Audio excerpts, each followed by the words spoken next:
Princess here, and tonight we're going to talk about the Johnny Depp and Amber Heard defamation trial that's going on. I am super excited about this conversation because there's a lot that I want to talk about. We'll see what I get to.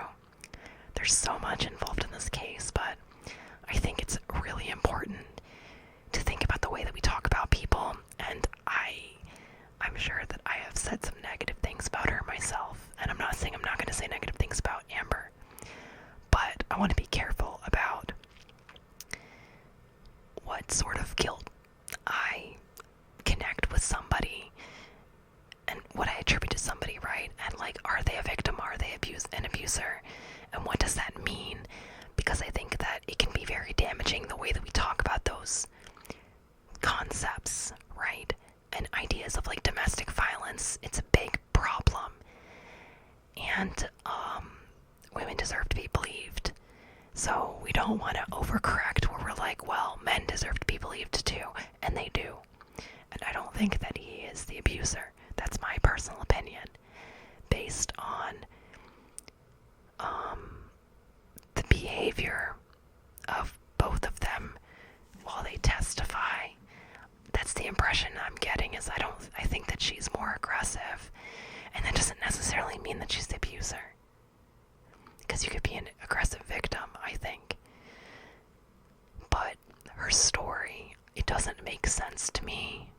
I don't feel like it's consistent with what we have so far, but this could also change depending on what her legal team brings forward in the future. So this is just me relaying what I have right now.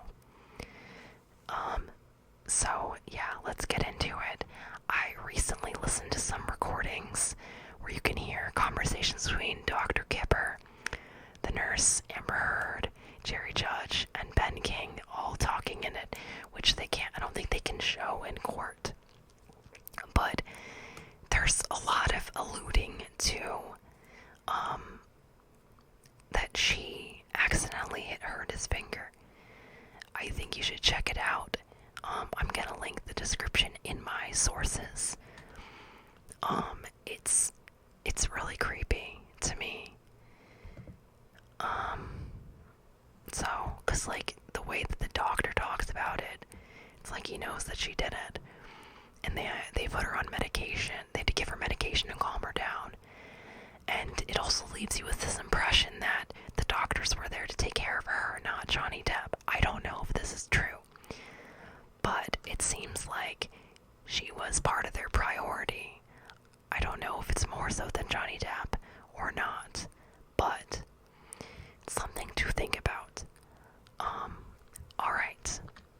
I also wanted to say, with a lot of the photos and content that she has provided, there supposedly isn't any metadata for it, so we can't always necessarily get context of when it was recorded, where it was recorded, etc. And I think that that is very suspicious. That's something that has struck me. So, trying to think about, let's see. I also wanted to kind of almost like reiterate a little bit here. Be careful what claims you make about how an abuser or a victim is supposed to behave. What they're supposed to remember, since we don't want to make unfair generalizations, because sometimes with trauma people don't remember a lot of things. But it's more about like, do they seem believable and consistent? It's tricky to like really judge that with trauma. I guess is this behavior consistent with trauma, or is this unrelated? Does that make sense? We don't want to make unfair generalizations damaging towards abusers and victims in general, and our ideas about people. And there will likely always be individual differences in these things as well. You know, not everyone is 100% the same.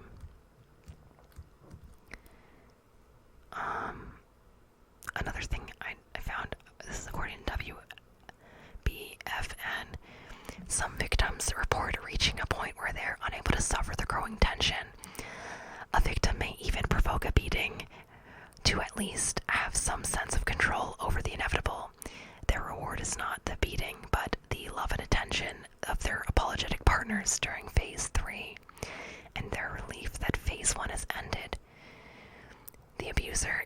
at some level that his or her behavior is wrong and begins to fear that the victim will leave. The abuser's fears are reinforced by the victim's coping strategy of withdrawal and avoidance. The abuser becomes increasingly demanding, jealous, and possessive of the victim in an attempt to prevent the victim from leaving. And this is referred to as phase 2. Phase 2 is a battering incident. In the process of teaching the victim a lesson, the abuser becomes enraged. Victims often report that they know that fighting back only provokes more violence, although some use this time to release some of their own anger. Only the abuser can end phase 2. It is dangerous for helpers to step in during a battering. It is important for the victim to have a safe place to go during this phase. Once the battering incident is over, many victims deny the seriousness of their injuries and deny their own terror, as well as the reality that a similar battering could happen again. So I would also say, if people say, why didn't somebody get help? Why didn't they talk about this injury or whatever? It's not uncommon with victims of domestic violence to not do those things. And those on their own do not mean that someone is guilty of being the abuser or lying. And I think that's really important for people to remember when domestic violence is a factor, as is in this case, right? It's a big part of it. Also, I wanted to mention the term mutual abuse, which was brought up by Anderson, the therapist that they saw, I think, 4 times. Mutual abuse is not a thing. Most people, when they talk about domestic violence and trauma, do not believe in that phrase. Even if someone is hitting their partner, this can be described as reactive abuse. If they're both hitting each other, doesn't mean they're both the abusers. One person is the aggressor. One person is the abuser. One is a victim. Victims also fight. So I was going to say that one of the reasons that I struggle to see Amber as the victim is the way that she talks about the incidents. It doesn't match with the scene in such disproportionate ways that I have a hard time believing that she is believable. I don't think she's telling the truth. And it's hard to see it's hard to, if someone's not believable. So, anyways, like I said, reactive abuse is a thing. It's a term to describe a victim's emotional outburst against an abuser. So, Ruth Glenn, President and CEO of the National Coalition Against Domestic Violence, NCADV, disputes the term mutual abuse, explaining that there is a primary aggressor in every incident between 2 individuals. She goes on to say that self-defense against a primary aggressor can look like abuse, but it's not the same as an abuser exerting control over a victim. Some of the ways victims respond to their domestic violence in self-defense include name-calling, physically pushing them, and displaying an emotional outburst. So, some of these things are confusing, and, it's important to keep this stuff in mind. Also, people can't necessarily leave them, but they can't stay either. This is a direct quote from somebody named Janie Lacey, a licensed psychotherapist with a specialization in relationship trauma. Excuse me, and the references I got this from, it's going to all be in the sources. So you can look and try to find whatever you're looking for there. Also, admitting that Amber hit Depp does not necessarily negate her claims of being a victim in and of itself. Victims can hit their abuser, and they can still be considered a victim. It is about the context and the constraints of the recordings themselves, who recorded it, when and what point of the incident. Those are important things, and it's hard for us to necessarily get the full context. So, also, Johnny Depp is not the only person who claims Amber Heard was abused. Well, she got arrested for it. I don't think anyone claimed it. My apologies. She got arrested for abuse, but I don't know all the details on that. So people have made claims loosely, but the people themselves the people who supposedly were injured by her did not say that she injured them. So it's more like hearsay. That makes sense. We don't base things off of hearsay. We base it off of fact. So there could potentially be a pattern of abuse, but you'd have to be able to establish a pattern of her being an abuser. Right? So we don't know until we prove things. So you gotta be careful.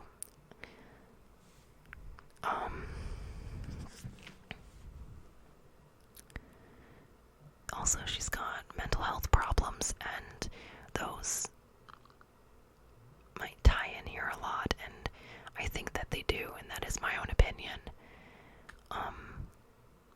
So it's hard to know what the truth is in this situation. We're not in their lives, you know. There was a quote that Johnny Depp said when I was listening, and he said, "Why would I start lopping off digits in my 50s?" He said this while he's showing his right hand to the jury. "I can't take responsibility for what I now call little Richard, my chopped finger." He also mentions that if he lost that finger, he would have to relearn to play the guitar. So why would he do that? You know, guitar is like a huge part of his life. I mean, he's in a freaking band, you know. So I thought that was really interesting. I also wanted to talk about some other things that have been brought up. So there have been some bizarre claims. People have been making these like weird theories saying that one of Amber's lawyers, is secretly a JD fan, Johnny Depp fan, and you know what? You don't have any proof of that. People just make shit up. So if you hear that, if you don't see any proof, it's made up, and I'm pretty sure that's made up. But at the end of the day, also, if you think about it, most of us, like, he's almost like an icon in his own right, you know? So, if you're not a JD fan, I'm like, well, I'd be surprised. Who hasn't watched Pirates of the Caribbean or any Tim Burton movie ever, you know what I mean? Like,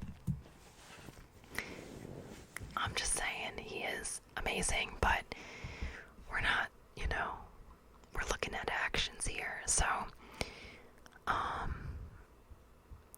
they also have been people comparing Amber Heard to Gone Girl, and I watched some videos on it, and there's nothing really conclusive there. It's interesting food for thought, but it's just a theory. It doesn't have any like meat to it. So, I mean, I think it's interesting to look at, but I don't think it really means anything, you know? I do think that it is possible, but it's hard to prove that someone's faking something, you know? Like, it's harder to disprove a claim than to make a claim.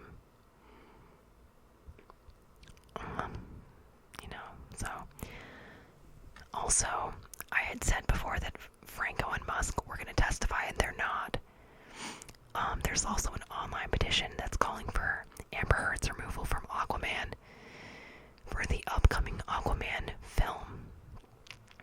There are people that have credited her gaining that role to her relationship with Johnny Depp, as in Johnny Depp made a smart-ass statement when he was testifying. It was kind of like, well, I thought it was cute, but also kind of like, doesn't really make you look good. So, I don't know. I was thinking of like the little meme or whatever with the dude with the sunglasses.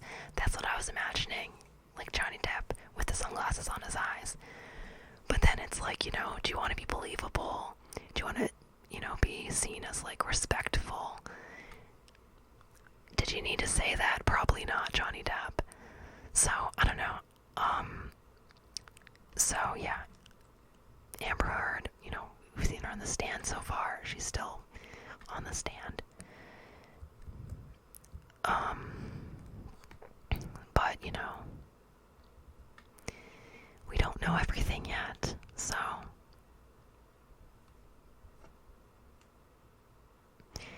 I also find it interesting that one of the reasons that they brought this case to Virginia, not just because of the Washington Post being in Virginia, but they wanted it to be in Virginia rather than California because of the anti-SLAPP laws. They're not as broad in Virginia as they are in California.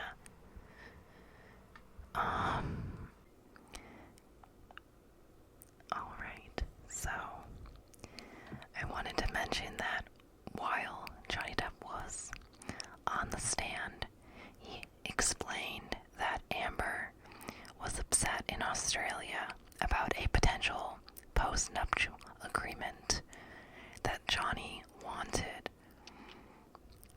So they didn't have a prenup. But I guess he had been considering a post-nup as a way of protecting himself and his finances. Although, when Amber was on the stand, she asserted that he insisted that they not have a prenup, so this will be interesting during cross, something that can be brought up. And also this incident in Australia, this was when the incident with the finger occurred, so it's interesting to say the least. Also, it is mentioned that when they met in San Francisco, later on, following the restraining order, he brought a knife with him. So it's interesting to note that while they were together, like married, she had given him a knife.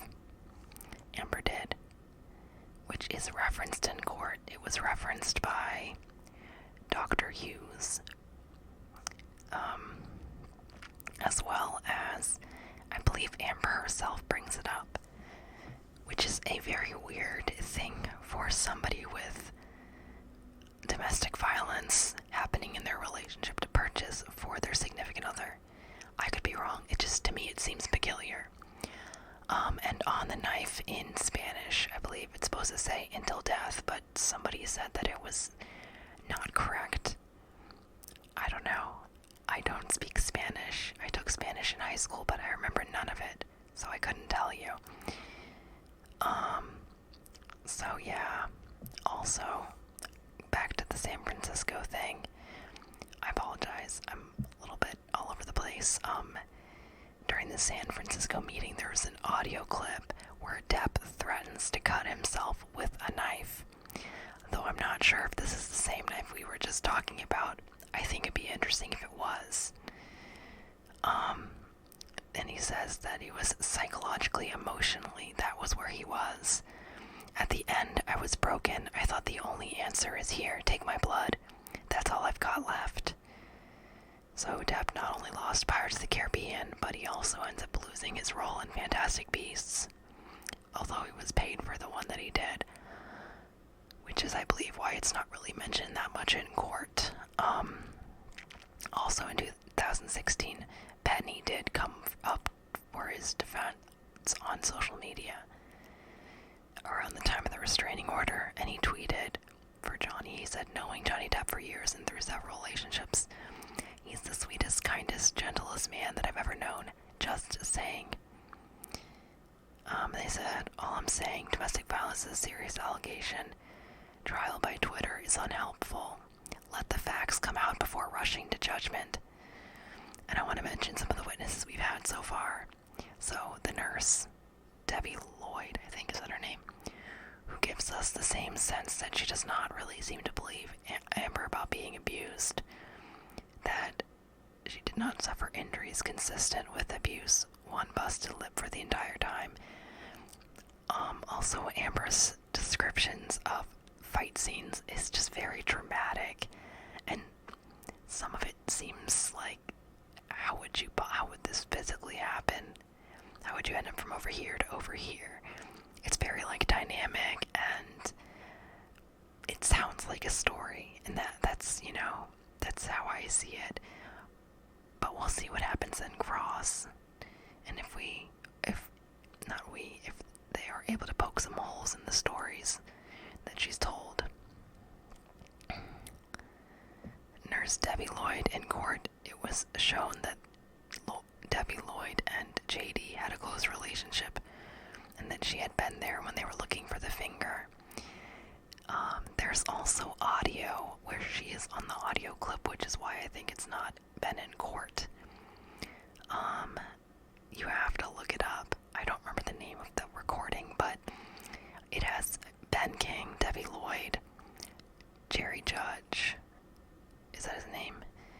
And there might have been like one other person, I just can't remember.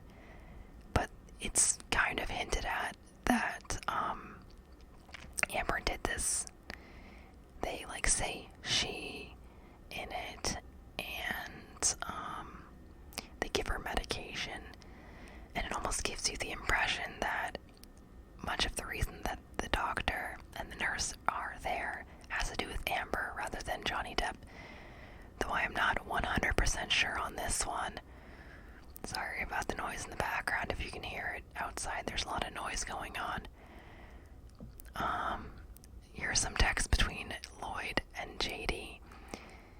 Johnny Depp says to Lloyd to give him some fucking knockout yum yum because Heard had a nasty freak out. I don't know what that means. And then he also said even attempting to say thank you would be like a monkey trying to fuck a football. It's just simply impossible. She was deeply affected by the reading of some of these messages and was on the verge of tears in the courtroom. In another text, she said to Depp, "I love you too. Be safe. And be smart, my son. I care about you deeply." So it's interesting. Also, we've got Dr. David Kipper. Kipper testified to Depp telling doctors at the emergency room in Australia that he cut his finger with a knife. The doc didn't put anything about a broken bottle in his notes. But if you listen to the recording with him in it, that's it, Dr. Kipper was in it. Sorry. It's very clear that he doesn't think that it was intentional by Johnny Depp. I mean, he's a guitar player. Why would a guitar player who relies on that finger cut his own finger off? He would have to learn to play the guitar all over again on the opposite hand. He even says this in court. Depp does. Yeah. Seems legit for musicians' first instinct to be to cut their own fingers. But Depp texted him after the incident, for which he ultimately needed to get surgery, saying, "I cut off the top of my middle finger. What should I do, except of course go to a hospital? I'm so embarrassed for jumping into anything with her. Fuck the world." But it almost like implies there that she is the cause of it. And yeah, more than a week after his emergency visit to the hospital, Depp again texted his doctor, "Thank you for everything. I've chopped off my left middle finger as a reminder that I should never cut my finger off again. I love you, brother. Johnny." Also, if you listen to that recording I mentioned, you can hear her like freaking out and being like it was an accident. She also slips up when she speaks in court. Her testimony, she says it was an accident. So, it's interesting. Also, if you look at her body language in all of the testimony, she tends to do what she says Johnny did to her. Like, mimicking that rather than mimicking what she would have been doing in reaction to his actions. It's just weird. In some of her language, she kind of slips up, and it's almost like she's unintentionally admitting things. I would suggest going back and listening to things if you want to see this pattern. There are videos where you can see this stuff happening and examples. by experts. So it's really interesting. I mean, of course, this kind of information most likely would be inadmissible in court, but it's still interesting to ponder. And I'm sure cross-examination has potential to open some of this stuff open this stuff right up. So it's worth looking into. In a court filing, Depp wrote, "I had to have 3 surgeries to reconstruct my finger and contracted MRSA 3 times, and I feared that I would lose my finger, my arm, and my life." Then there's Sean Bett, part of security, helped Johnny get away from Amber, testifies to Johnny telling him Amber cut off his finger with the bottle, took some photos of injuries sustained by Amber, photos he insisted on taking. He could attest to their regular fighting. He only witnessed one incident, but heard things a lot. But he witnessed one incident where Heard was hurling something plastic at Depp like a cup. He can be quoted saying, "I overheard her saying he's a fat ass. Fuck you, Johnny, and fuck you too, Sean." He also says Heard and her family takes advantage of his kindness and his finances.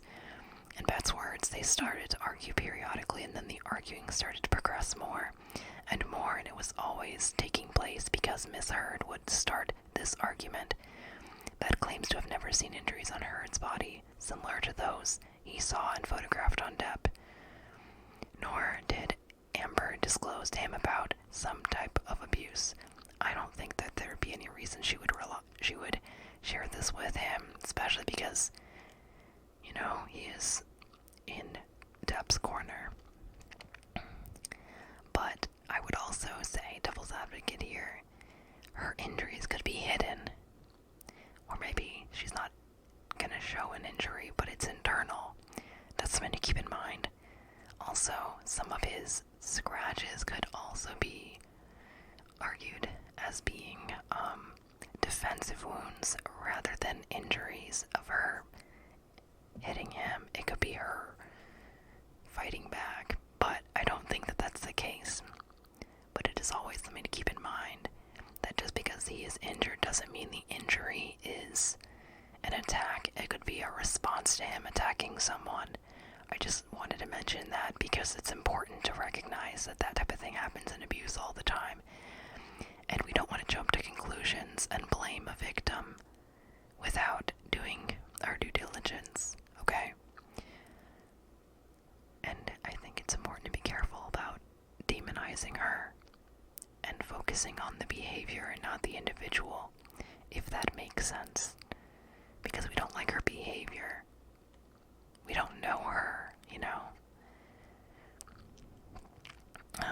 The marriage counselor Laurel Anderson made claims that the couple suffered mutual abuse in their relationship. If he was going to leave her to de-escalate the fight, she was going to strike him, the therapist said to jurors. She would rather escalate the fight than have him leave. I would also argue that mutual abuse is not a thing. One of them is the victim, one is the aggressor. Typically, that is not something. So, keep that in mind. We also had the guy from the ACLU, Taryn's daughter, who gave us figures on how much was donated and by who. Though he denies certain things. Because you're not going to talk shit about somebody who's donating to your organization. It's just not how you're going to act. And he already kind of backed her, so he has to keep going.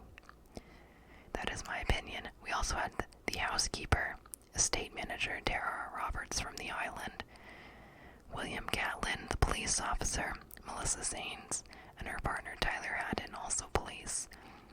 At the time, Haddon was a police officer in training. Officers' statements all claimed that we did not identify a crime, describing her as being flushed and red from crying but no injuries, saying we met the victim, we checked the location, the husband wasn't there, and the victim advised us that she'd just had an argument and that she wasn't going to give us any further information because we didn't identify a crime. We issued her a business card, letting her know that she could reach out to us later if she wanted to cooperate. Saints did not file any report for the incident, since their opinion based on their observations was there was no crime. Then there's Alejandro, the front desk employee. Isaac Baruch, artist Depp was helping, and his friend, stating that he did not witness any abuse or observe any marks on Amber whatsoever. There was Josh Drew, also security from the 2020 deposition, some sort of claim of a three-way affair involving Amber Heard. I don't know about that, really, and he could just be making that up, by the way. Then there's Malcolm Connolly, the bodyguard security guy, attests to seeing scratches on his neck, bruising on his eye socket, fat lip, and even showed photos. Then there's also Rottenborn asked if he saw Depp's penis. That had me geeking out, because he looked so silly asking that. He asked somebody else that as well. They were just like, I would remember if I saw his penis.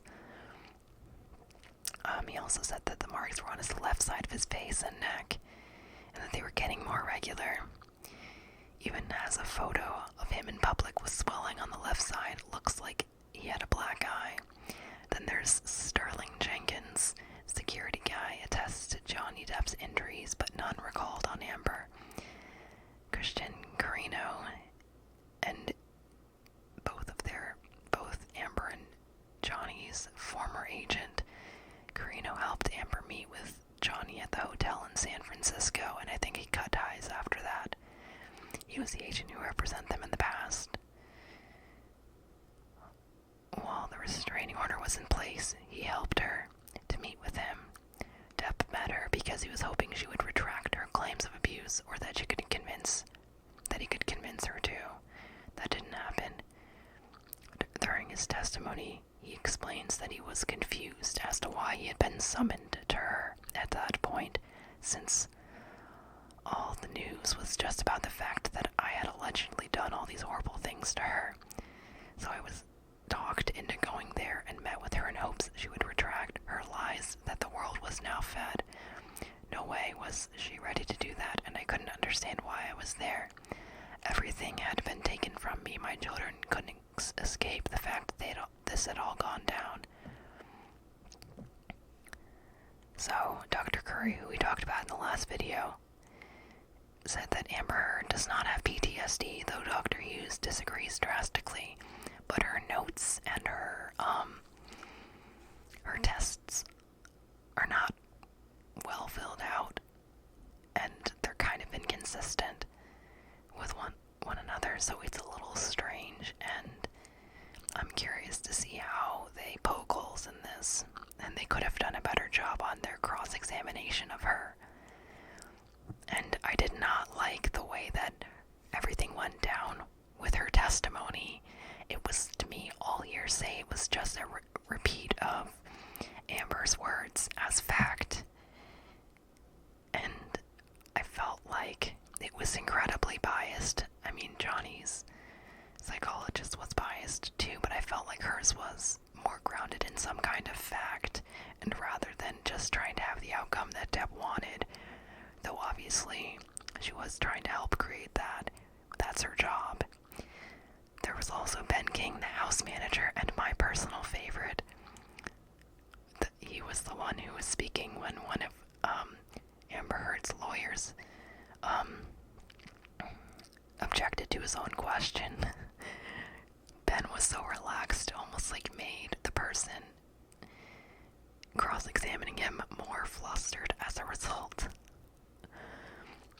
Travis McGivern, I believe I may have already mentioned him.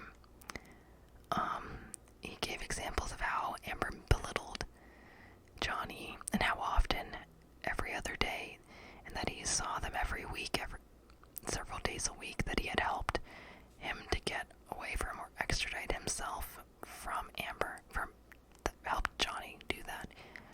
And there was Jack Wickham, the expert in business, that helped him to understand about the op-ed and the financial cost. I think it's also important to hone in on the emotional abuse and the trauma that comes with that. But that was wasn't mentioned in Jack because he was all about the financial. He was a former litigation lawyer and has a lot of experience in these things. But I did not fully understand what he was talking about, to be honest. There were some other lawyers and stuff, but some of them were terrible and pissed me off. I also want to mention that McGivern describes Amber referring to Johnny as a deadbeat dad, calls him the C word, and other things like that. So then here are some of the other players in this. So Amber Heard's lawyers are Rottenborn, Elaine Bredehoft, Adam Nadelaft, the guy that objected to his own question while questioning King. Then there are the JD lawyers, Kathleen Zellner, Ben Chu, and trying to remember the other woman's name. Her name is Camille something. Vasquez, I believe. So, I also want to mention the Milani makeup that was just talked about in opening statements of Amber's lawyers. Elaine and Rottenborn made the argument that the Milani makeup was used to cover her bruises, a line of makeup which Milani states was not sold until 2017. It's the Milani Cosmetics Conceal Perfect All-in-One Concealing Correcting Kit. And many say that it would not really be able to hide the swelling. Anyways, it's important to think about that, because that's not a good way to start things out with what can be caught in a lie. They said things like, this is what Amber carried in her purse for the entire relationship with Johnny Depp, according to Bredehoft, while holding the kit in her hand. She's an actor. Can you honestly think she would have left her apartment ever without makeup? Do you think that she ever would have wanted other people to see her bruises and cuts? Oh, the other thing I was gonna say is that they also brought in, Amber Heard's former assistant, Miss James, who, talked about how she was treated like shit by Amber Heard and paid poorly. So that was really interesting, but, yeah, that's where I'm just gonna stop for now. Those are some of the details of the case that I found to be really interesting and important. There's other stuff as well, but this has been a pretty long video, so I think we'll stop there. Anyways, please like and subscribe if you enjoyed this video, and have a lovely night.